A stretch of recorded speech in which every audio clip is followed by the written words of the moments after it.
Welcome to EPG Pathasala. I am Professor V. Kannan, former Pro Vice Chancellor of University of Hyderabad, presently a Professor of Mathematics there.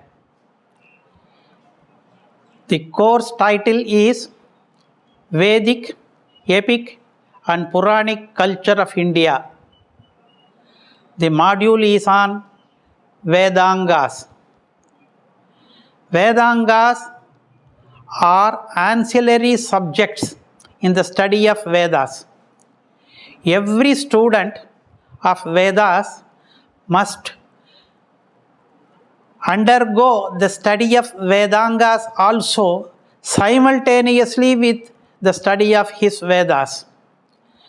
Through the study of Vedangas, the study of Vedas becomes complete and perfect. The learning objectives in this module are Vedic literature, introduction to Vedangas, and then the 6 Vedangas, namely Shiksha, Vyakarana, Nirukta, Chandas, Jyotisha and Kalpa. Then we will have the conclusion of the module. Vedic literature is the most ancient literature of the world available now.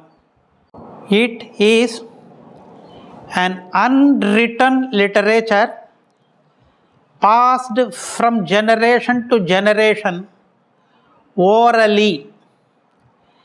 Sometimes the writing of that is also prohibited. Vedic literature is a vast subject comprising of many parts there. Scriptures are categorized into many parts: Shrutis, Smritis, Darshana Shastras, Puranas and Agamas. Shrutis are nothing but Vedas, and there are 4 of them: Rigveda, Yajurveda, Samaveda and Atharva Veda. Of these, Yajurveda is of 2 types: Krishna Yajurveda and Shukla Yajurveda. Smritis, there are too many. Of them, 3 are important: Manusmriti, Parashara Smriti and Yajnavalkya Smriti. Darshana Shastras are usually counted as 6: Nyaya, Vaisheshika, Sankhya, Yoga, Purva Mimamsa and what is called Brahma Sutra. Puranas, there are 18 of them divided into 3 parts. Those Puranas which pertain to Brahma, those which pertain to Vishnu and those which pertain to Shiva. There are 2 Itihasas, namely Ramayana and Mahabharata. There are many Agamas divided into 3 categories: Vaikhanasa Agama, Shaiva Agama and Pancharatra Agama. Also Shakta Agamas are there. Now, Vedic literature is comprising of 18 Vidyasthanas. Vidyasthana means subjects of study. These 18 subjects of study are divided into 4 categories. The categories are Vedas, Vedangas, Upangas and Upavedas. Vedas are 4 in number, as already seen. Vedangas are the subject of today's module and they are 6 in number. They are Shiksha, Kalpa, Vyakarana, Nirukta, Chandas and Jyotisha. Upangas are 4 in number, namely Mimamsa, Nyaya, Purana and Dharma Shastram. Upavedas are again 4 in number, namely Ayurveda, Artha Shastra, Dhanurveda and Gandharva Veda. These are mentioned in a shloka like this: Angani Vedas Chatvaraha Mimamsa Nyaya Vistaraha Puranam Dharma Shastrancha. Here 14 Vidyasthanas are counted in this shloka. If we add 4 others, namely Upavedas, totally we get 18 Vidyasthanas. The Vedic literature as seen here consists of Shruti part and all others sometimes clubbed into the word Smriti.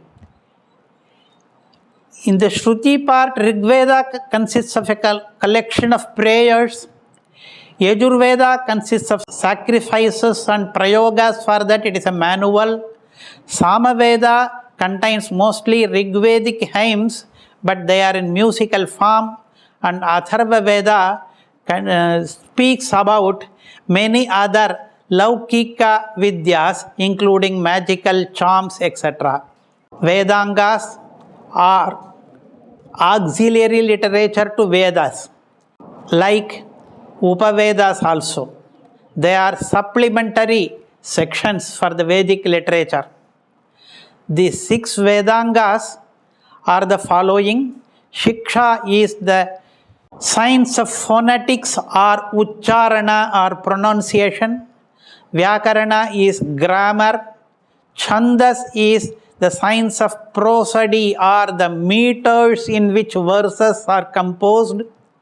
Nirukta is the science of etymology or the subject in which derivation of words are explained. Kalpa is the study of rituals. Jyotisha is astronomy, sometimes astrology included in it. Now we are starting the detailed study of Vedangas. Why are they called Vedangas? Anga means limb of a body. Vedangas are limbs of Veda. If Veda is imagined as a Purusha, that is taking a human form, then these 6 subjects called Vedangas are becoming the limbs of that particular body. Namely, Chandas is the legs of that body. Kalpa forms the hands of that body. Jyotisha forms the eyes of that body. Nirukta forms the ears of that body. Shiksha forms the nose of that body. And Vyakarana is the face of that body. Thus, the 6 Vedangas are like 6 limbs of the body called Veda. Chandas padau tu Vedasya hastau kalpotha pathyate Jyotisha mayanam chakshuhu niruktam shrotramuchyate Shiksha ghranantu Vedasya mukham Vyakaranam smritam. These lines are taken from a book called Panini Shiksha. In that book, these 3 lines explain which Vedangas are likened to which parts of the body. Vedangas branch themselves into 6. Usually Shiksha is taken as the first there. Then sometimes the order is changed in different places. Here Shiksha, Vyakaranam, Chanda, Niruktam, Jyotisham and Kalpa are the 6 parts, 6 constituents of Vedangas. In a recent book, 5 of these 6 Vedangas, their main books, have been published. Shiksha, Vyakaranam, Chando, Niruktam, Jyotisham tatha Kalpascheti Shadetani Vedangani Vidurbudhaha. This verse gives the list of 6 in Anushtup meter. We are going to study a little about each of these 6, starting from the first one, Shiksha. Shiksha is sometimes pronounced as Shiksha, and in Taittiriya Upanishad there is a mention of this word Shiksha. What do we learn in this Shiksha or Shiksha? Among the Vedangas, it is the first one, and sage Panini is said to be the prime author of a book on Shiksha, though there are many others. This subject deals with the science of Vedic phonetics or Ucharana. Here, how the sound pitches have to be there, divided into two parts. First swaras and then matras. Swaras gives the intonations. They are of several kinds: udatta, anudatta, swarita and prachaya. The duration or matras are also of three kinds: hrasva, dirgha, pluta. Hrasva is a short duration called one matra. Dirgha is long duration, usually called two matras, and pluta is still longer duration called three matras. These are for the vowels appearing in the Vedic text. The subject of Shiksha is about the primacy of sounds. Vedas are the repository of sounds. The Shiksha emphasizes the pronunciation so as to be conducive to the maximum welfare of humanity. Thus, Shiksha is the study of pronunciation of words and syllables, and also the correct intonation, conjunction and disjunction. It is meant for training the students in the art and science of articulation of words, so that the Vedic hymns can be recited perfectly. One may ask, why is this important?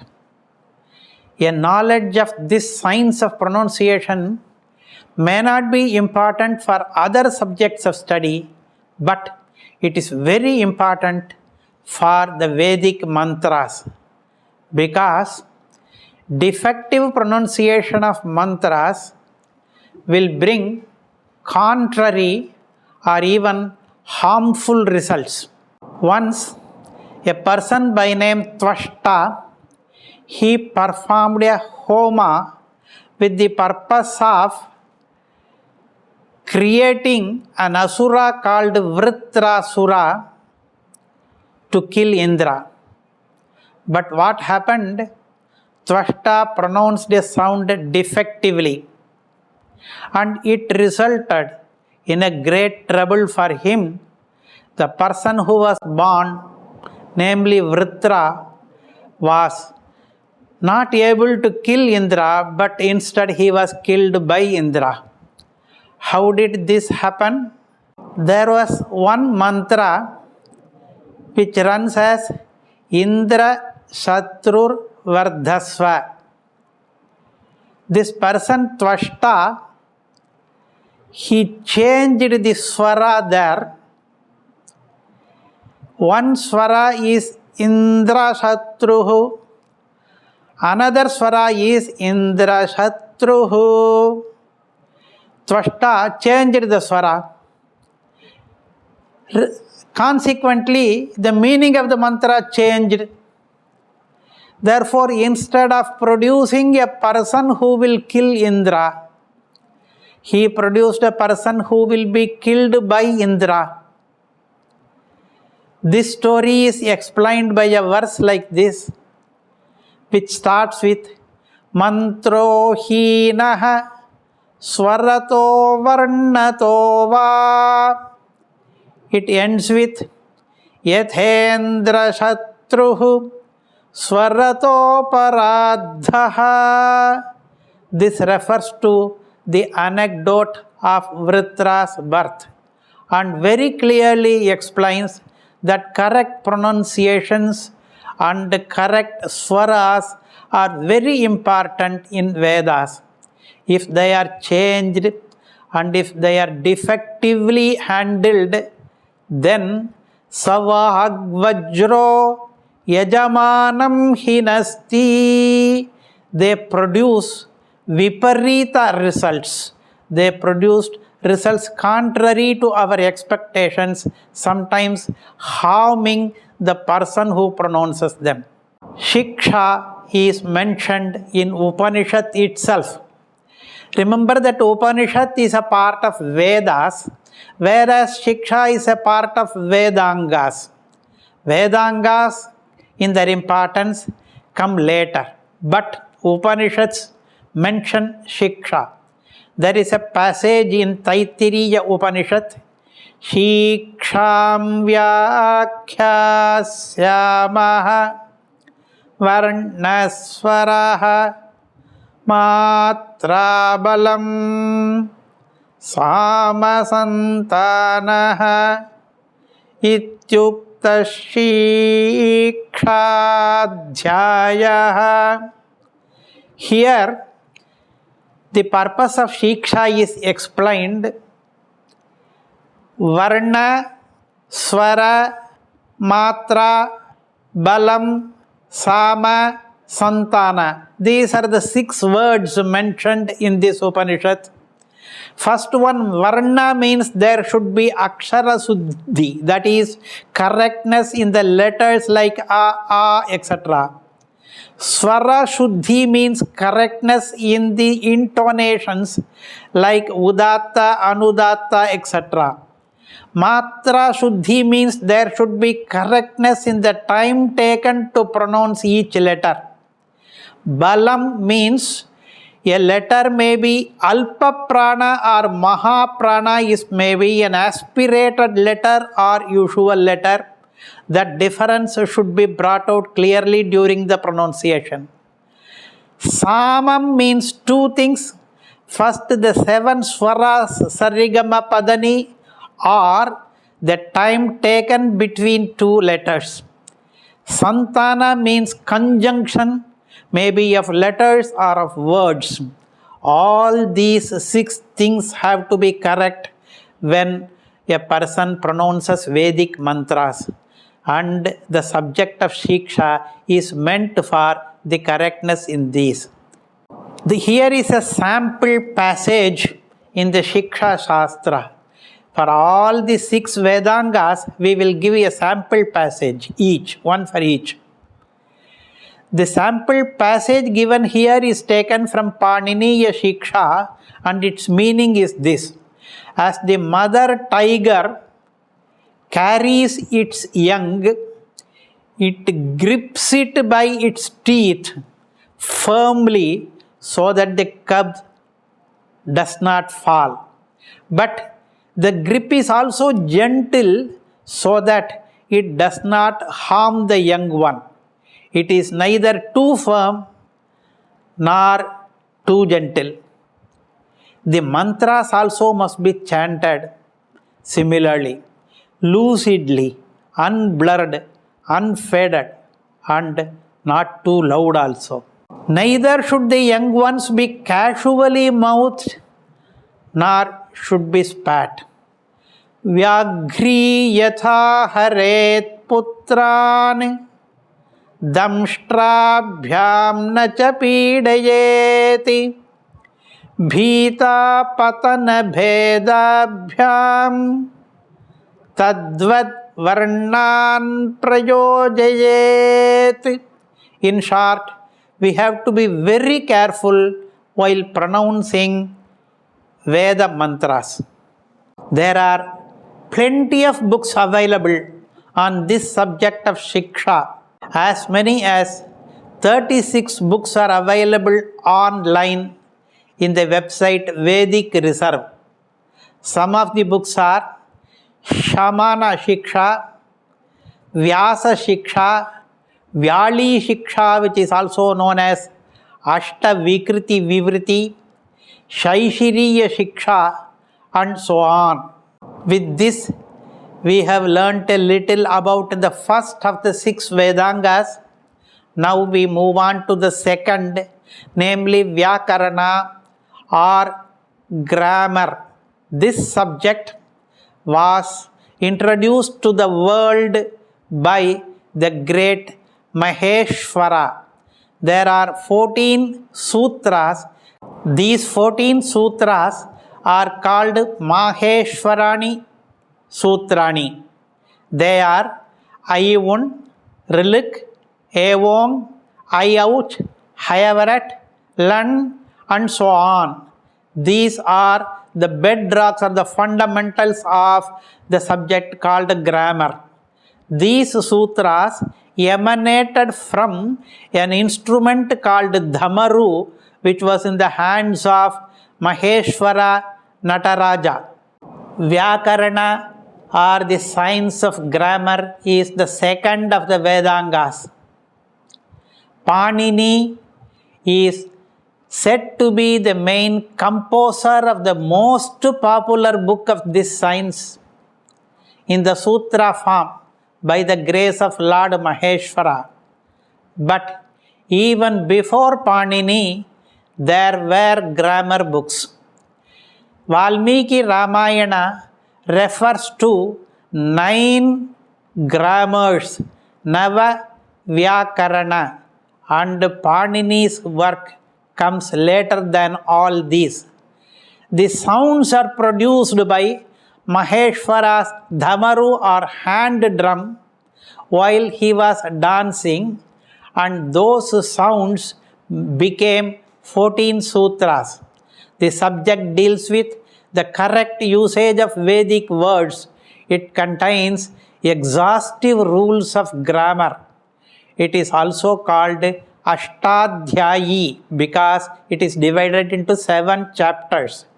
It is divided into 8 chapters and it contains 3996 sutras. Later on, Muni Katyayana wrote a commentary called Vartika on the sutras of Panini, and still later the sage Patanjali has written a bigger commentary on the latter called the Great or Mahabhashya. Apart from this specific Vedic grammar, there are references to other grammatical works like Mahavyakarana, Aindra Vyakarana, Chandra Vyakarana, Shakatayana Vyakarana, Spotayana Vyakarana, Paushkara Vyakarana, Saraswata Vyakarana, Kaumara Vyakarana, etc. Besides, there are others written in the Prakrit dialect of Sanskrit, and thus the Vedanga Vyakarana becomes the foundation for different Vyakarana Granthas that have been written later. Here is the picture of a 17th century manuscript of Panini's book in Kashmir. The manuscript belongs to 17th century. Panini himself belonged to 6th or 5th century BC. Here is a quote on the great Panini. This is taken from the book of Sir Monier Williams, who was a Borden professor at Oxford.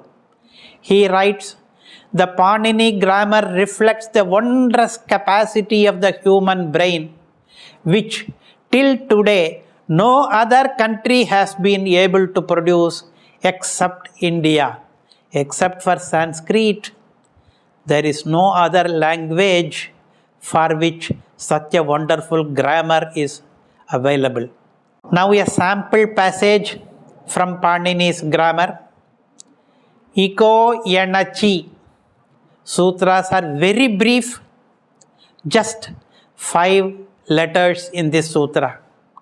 Meaning, when ik, that is the 4 letters I, U, R, L, are followed by ach, that is a vowel, then yan, that is the 4 letters ya, va, ra, la appear. This is the meaning of this brief sutra. This talks about sandhi of two words. When two words are combined, certain changes are happening in the middle. Those changes are described through sutras like this. Hitherto, we have seen two Vedangas of Veda. Now we go to the third, called Niruktam. Niruktam is the next Veda limb, and Yaska is said to be the author of probably the only available book in this discipline. This science explains the etymology of the words contained in Vedic mantras. These words do have a good deal to do with their practical application. It is said that Nirukta is the sine qua non for understanding the Vedas, if you want to understand the meanings. The lexiconic work consists of 8 chapters, and Vedic words are explained by dividing them into 4 classes: Nama, Akhyata, Nipata, and Upasarga.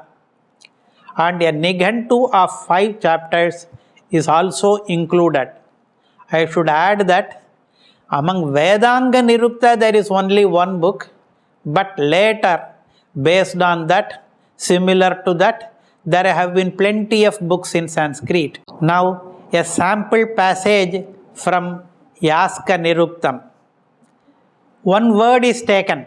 The word is Jata Vedaha. Its meaning is to be explained. Here is the passage. Jata Veda Kasmat Jata Niveda Jata Nivainam Viduhu Jate Jate Vidyata Itiva. Its meaning. Why is Agni called Jata Veda? First reason, he knows all that are born. Jata means born, Veda means knows. He knows all that are born. Second is, he is known by all that are born. Everyone that is born knows Agni. Third meaning is, he is known as and when he is born. As soon as he is born, he is known. Thus, the word Jata Veda has 3 different meanings as pointed out by Yaska Niruktam. Nirukta is known as Vedic dictionary or Kosha. Another name for that dictionary is Nighantu. Later, apart from Vedangas, there are many other koshas in Sanskrit. Amara Kosha, called Nama Linganusasanam, is one of the popular Sanskrit dictionaries. Nirukta is actually the etymology, where each word is split into syllables, and Nirukta gives the root from which the word is derived along with the meaning. The root of a verb is called dhatu. In Sanskrit, most words are derivable from their constituent parts. Hitherto, we have seen about 3 of the 6 Vedangas. Now we move on to the 4th, namely Jyotisha or astronomy. Vedic karmas like Agnihotra, Somayaga, etc. have to be performed at certain periods and seasons of the year. It is important to start on certain days like the new moon and full moon days, etc. Therefore, this subject of Jyotisha is important for any Vaidika. Vedahi yajnartham pravrittaha, says Jyotisha work. The main purpose of Vedas is to perform sacrifices, and for that correct time knowledge is necessary. The sun god is supposed to be the original author of this science. The book is called Surya Siddhantam. Sage Garga followed the sun god in writing on this science. Jyotisha is a combination of both the sciences of astronomy and astrology. Jyotisha Shastra consists of three parts called, the three parts are together called Skandha Trayam. The three skandhas are: first, Siddhanta Skandham, it deals with trigonometry, arithmetic, algebra, geometry, etc. Second is called Hora Shatakam, it deals with movement of planets and their effect on people, etc. Third one is called Samhita Skandham, it deals with aspects like location of underground waters, designing and building of houses, about omens, etc. Jyotisha Shastra covers many other principles as well, like principle of gravitation, rotation of earth, etc. Famous astronomers like Aryabhata, Varahamihira and others were also great astrologers, and they have contributed a lot for this Jyotisha Shastra. And there are plenty of books. David Pingree, who is no more, wrote, collected, compiled a census of exact sciences in Sanskrit. He devoted a lot of his life, several decades of years, for this job. In 1973, one volume came up. In that he writes, at present, there exists in India and outside of it some 1 lakh manuscripts on the various aspects of Jyotish Shastra, and among this 1 lakh, almost 90% remains unpublished even today. Jean-Sylvain Bailly, a well-known French astronomer of the yesteryears, writes this: the motion of the stars calculated by the Hindus before some 4,500 years are so accurate they vary not even a single minute from the tables of Cassin and Mayer used in the 19th century. The Hindu systems of astronomy are by far the oldest, and that from which the Egyptians, Greek, Romans and even the Jews derived their knowledge. Hindus were experts in astronomy so many centuries ago. Here is a sample passage. This is taken from Vedanga Jyotisha, a grantha written by one Lagadha.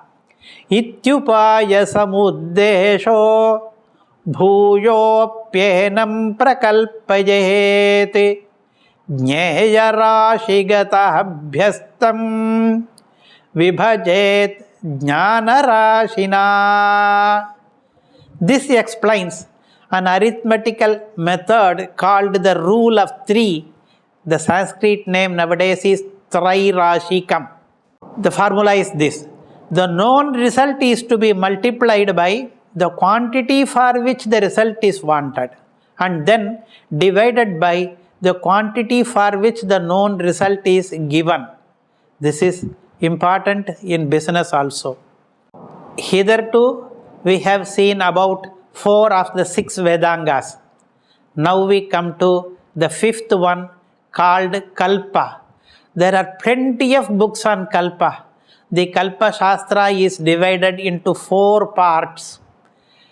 First part is Grihya Sutras, second is Shrauta Sutras, third is Shulba Sutras, and fourth part is Dharma Sutras. They are meant for explaining the procedure by which Vedic rituals are to be performed. We may say that they are manuals for these performances. They have taken upon themselves the task of explaining the various small differences that occur between different shakhas of Vedas. For Vedas, there are many shakhas. Sometimes hundreds of shakhas are available, and different shakhas perform the same ritual in different manners? What are the subtle differences in the performance of rituals among different Shakhins? For that, we have to go to this subject called Kalpa Shastra. Secondly, they explain the functions of different ashramis like brahmacharis, grihasthas, sannyasis, etc. Thirdly, they provide information on which ritual involves which mantra, devata, materials, etc. Fourthly, they clear doubts on such questions as how many priests should perform a given ritual, which priest for which part of the ritual, what vessel is to be used, in what shape should it be there, etc. Kalpa Sutra has been compiled by many sages like Apastamba, Bodhayana, Vaikhanasa, and many others. They are of many kinds, depending upon the kinds of usage to which the mantras are put to. For instance, sage Ashvalayana and Sankhyayana, they have written the sutras relating to Hotra Prayoga, and Hotra Prayoga is belonging to the Rig Veda. Sage Bodhayana, Apastamba and Katyayana have written the Advaryu Prayoga, and this belongs to Yajurveda. Sages Latyayana and Vrihyayana have written on the Audgatri Prayoga, which pertains to Samaveda. Kalpa outlines, besides all these, 40 rituals or samskaras like Garbhadhana, Pumsavana, Simanta, etc., some of which are performed by every one of us even today. These are to be performed from the time of formation of the embryo in the womb to the time of cremation of the body. All these samskaras are explained in these Kalpa Shastra Granthas. Here is a quote on a part of a Kalpa called Sulba Sutras. This is taken from the website MacTutor History of Mathematics. Canner and Robertson are professors from Scotland. They write, Sulba Sutras are appendices to the Vedas which give rules for constructing altars. They contained quite an amount of geometrical knowledge. In fact, it is now known that the oldest mathematics textbooks available in the entire world is a book called Bodhayana Sulba Sutra, written by the sage Bodhayana. It gives such beautiful mathematical theorems and such profound results as Pythagoras theorem, etc., in a century long before the Greek philosopher Pythagoras lived. How many books are there? In Kalpa part of the Vedanga, there are plenty of Shrauta Sutras. 20 are listed here, starting from Shankhyayana Shrauta Sutra, then Apastamba Shrauta Sutra, and so on. But apart from Shrauta Sutras, there are Grihya Sutras also. There are plenty of works there. There are Dharma Sutras also, and we have already mentioned about Sulba Sutras also. The 4 sub-lists under Kalpa are Grihya, Shrauta, Dharma and Kalpa. And that Kalpa includes Shulba Sutras. There are about 100 books available. Here is a sample passage taken from one of those Shrauta Sutra books. Ishetvorjetva tam shakhamachinati apa upasprishya. It is translated into English like this. Uttering the Vedic mantra Ishetva Urjetva, one cuts the branch of a tree that was already brought. After cutting, water is to be touched.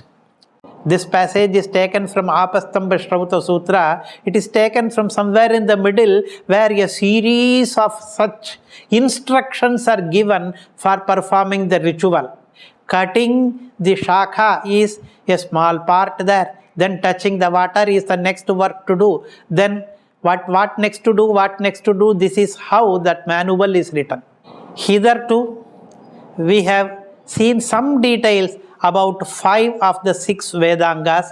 Now we move on to the last of them, the 6th, called Chandas.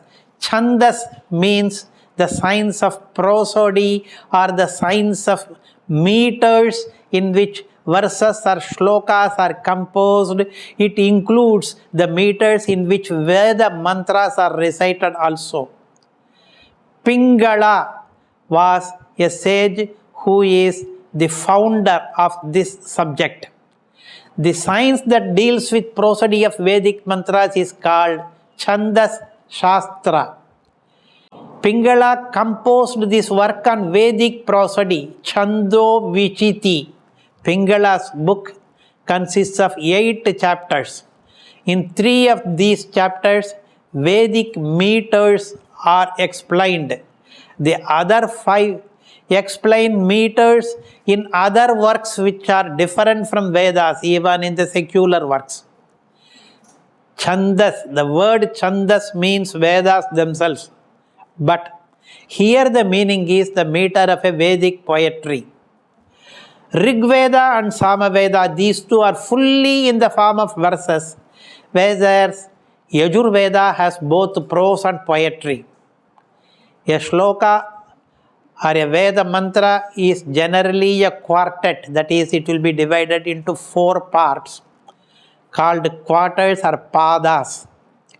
Depending on the number of syllables in each of the padas, there are different meters. Sometimes we say Gayatrushniganushtu Brihati Pankti Trishtu Chandagumsi. These are the names of 7 prominent meters. Anushtup contains 8 syllables per quarter. Brihati consists of 9 syllables in each quarter. Pankti consists of 10 in each pada. Trishtup consists of 11 letters, syllables in each pada. Ushnik consists of 4 padas of 7 syllables each, totally consisting of 28 syllables. Like that, up to even 26 syllables to a pada are available outside Vedas. Any meter beyond 26 syllables per pada is called Dandakam, that is also available in secular literature. Take for example the well-known Gayatri mantra. It unusually contains only 3 padas, whereas most mantras contain 4 padas. In these 3 padas, each is having 8 syllables.